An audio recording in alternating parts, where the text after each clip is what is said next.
le fait que le gouvernement d'Addis Abeba se soit bien sûr impliqué au corps et âme dans cette guerre pourrait saper ses efforts de paix. Non, le quinquennat, c'est bien le contraire. On se rend compte de la réalité du terrain quand on voit qu'il y a un mois encore, on imaginait que la capitale, Addis Abeba, allait tomber. C'était la propagande qui a été organisée par le monde occidental, en l'occurrence. Et je dis bien l'Occident parce que c'est un sens politique, hein.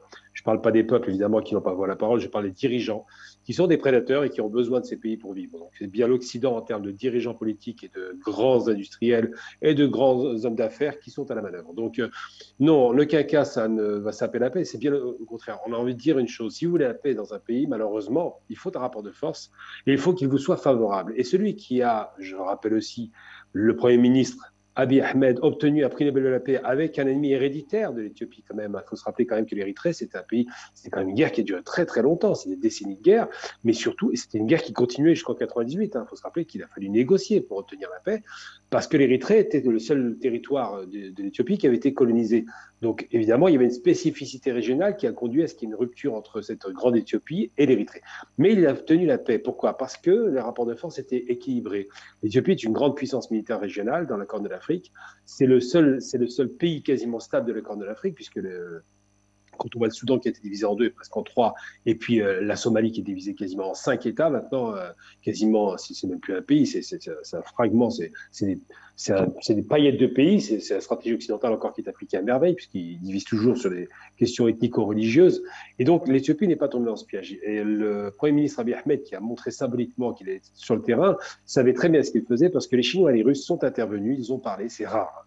En termes diplomatiques, quand les Chinois et les Russes de concert disent aux Américains, vous allez cesser vos ingérences dans la région, parce qu'évidemment, cette petite armée érythréenne qu'on justifiait d'une puissance incroyable, parce que soi-disant, ce seraient les cadres militaires qui étaient à l'origine de la grande armée éthiopienne, ça n'explique pas leur réussite, a été soutenue de façon considérable par le Soudan, évidemment, et l'Égypte, qui était gênée par ce fameux barrage de la Renaissance et en même temps par la puissance hégémonique que pouvait devenir l'Éthiopie.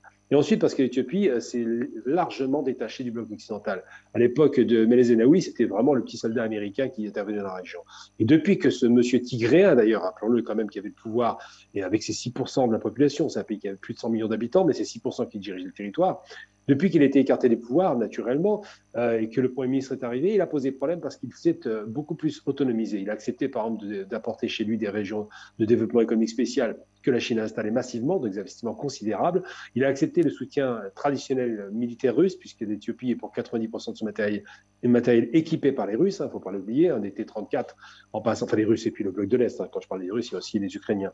Et donc tout ça pour dire que aujourd'hui, l'Éthiopie a un espoir de paix. Pourquoi?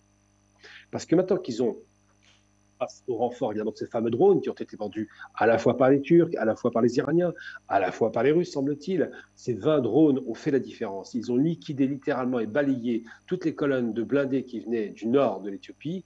Et maintenant, le reflux, la fuite littéralement des rebelles, puisque ça reste quand même que des rebelles, donc on estimait à 250 000 hommes, hein, très surestimé d'ailleurs à mon sens. Ces rebelles maintenant fuient et demandent la négociation. Et les États-Unis, qui il y a un mois espéraient la chute d'Addis Abeba en rapatriant leur personnel militaire, comme ils ont l'habitude de faire, pour créer une zone de tension et donner le sentiment que la partie était déjà réglée, quoi, que c'était les rebelles qui allaient l'emporter, se rendent compte que c'est plus le cas et demandent la négociation. Ils demandent aux Éthiopiens, effectivement, ils disent aujourd'hui, soi-disant, que c'est une situation favorable pour négocier, parce qu'ils ont compris qu'ils avaient perdu, et parce qu'ils ont compris surtout que les deux grands géants que sont les Russes et les Chinois sont intervenus directement ou indirectement.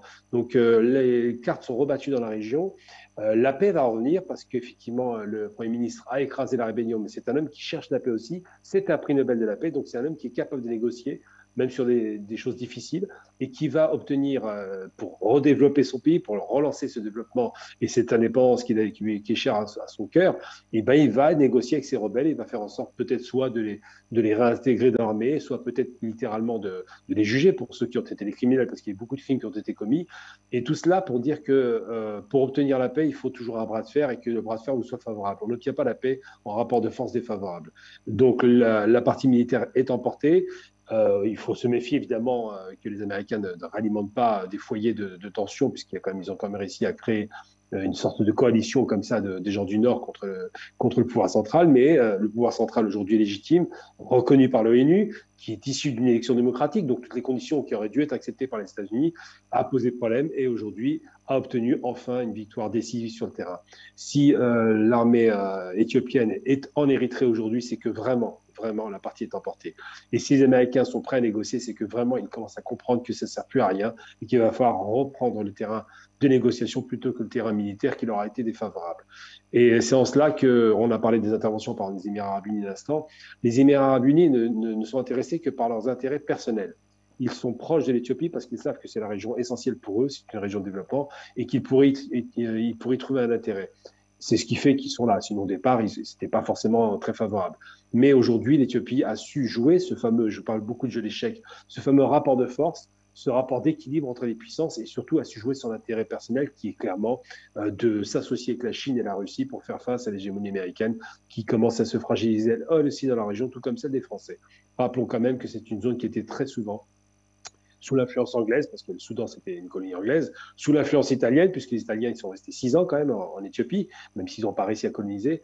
Tous ces pays du bloc occidental ont toujours un rapport assez délétère avec l'Éthiopie, parce qu'ils ont toujours considéré que c'est le seul pays qui n'a pas subi la conférence de Berlin, pour des raisons qui étaient un peu particulières, à savoir l'Éthiopie était le premier pays chrétien, ils ont considéré que c'est un pays, premier État chrétien d'Afrique, avec lequel on pouvait composer. Aujourd'hui, cette composition n'est plus possible, ils sont obligés de négocier.